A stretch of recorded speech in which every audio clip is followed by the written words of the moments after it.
Antes de começar, saiba que este conteúdo deste vídeo faz parte do Guia Completo do Navegador Moderno, Mestre Amador, desenvolvido pelo Estudo Náutico, criado para quem quer entender navegação de verdade, com base técnica, exemplos práticos e foco no que realmente importa para a prova e para a vida no mar.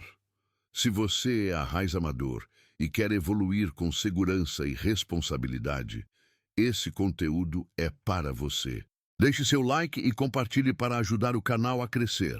Curso Mestre Amador 001. O que é navegação?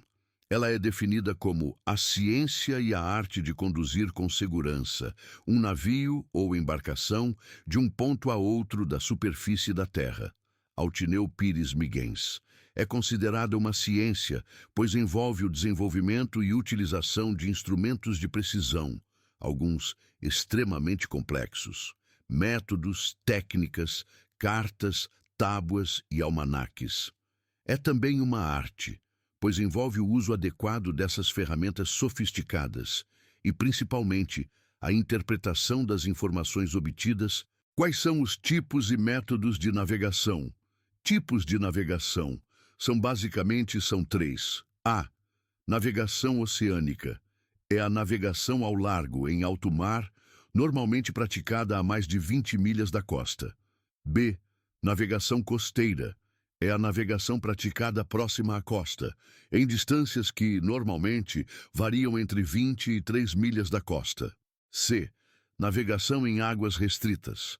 É a navegação que se pratica em portos ou suas proximidades, em barras, baías, canais, rios, lagos ou em uma distância menor que 3 milhas da costa. Esse tipo de navegação exige muito cuidado. Os valores que acabamos de ver variam dependendo da situação. O tipo de navegação praticado condiciona a precisão requerida para as posições e o intervalo de tempo entre posições determinadas. Métodos de navegação são os métodos empregados para determinar a posição do navio e dirigir seus movimentos. A. Navegação astronômica é o método pelo qual o navegante determina sua posição através de observações dos astros. B. Navegação visual. Método em que o navegante determina sua posição através de observações visuais, marcações, alinhamentos, ângulos horizontais ou verticais, etc., de pontos de terra corretamente identificados e ou de auxílios à navegação de posições determinadas, condição essencial. Os pontos de apoio e os auxílios a navegações visadas devem estar representados na Carta Náutica. C. Navegação eletrônica é o método pelo qual o navegante determina sua posição através de informações eletrônicas, obtidas de radar, radiogoniômetro, Omega, Deca, LORAN, satélite, etc.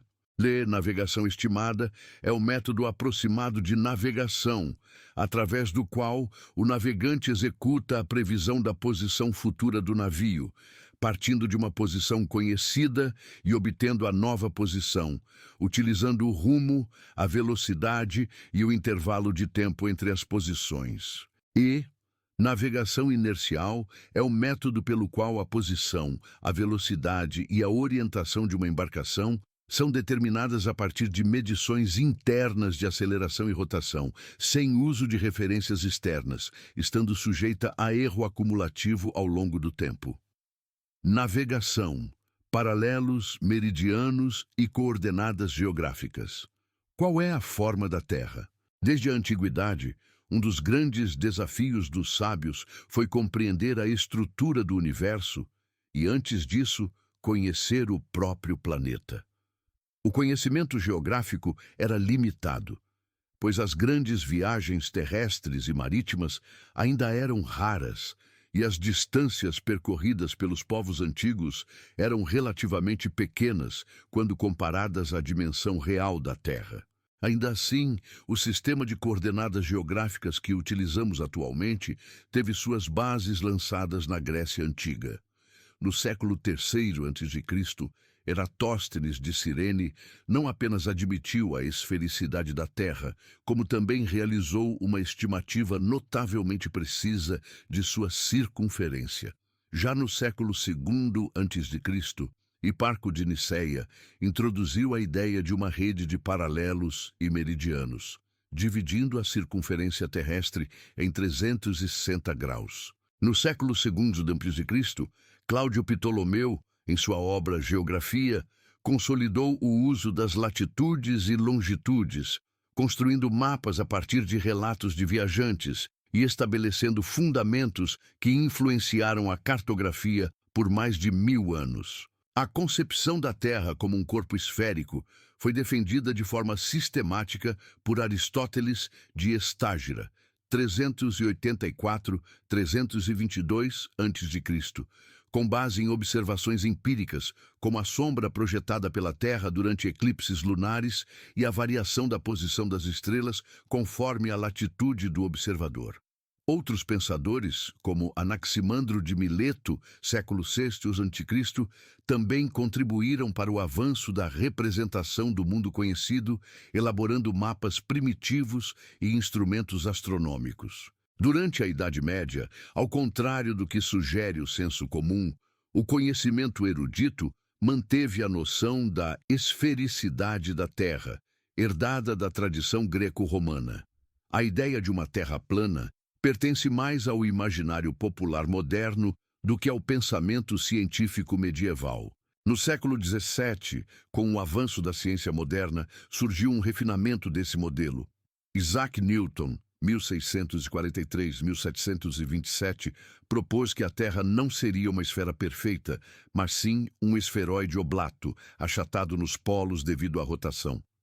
Essa hipótese foi confirmada no século XVIII por meio de expedições geodésicas organizadas pela Academia de Ciências da França, realizadas na região equatorial e nas altas latitudes, comprovando experimentalmente o achatamento polar do planeta.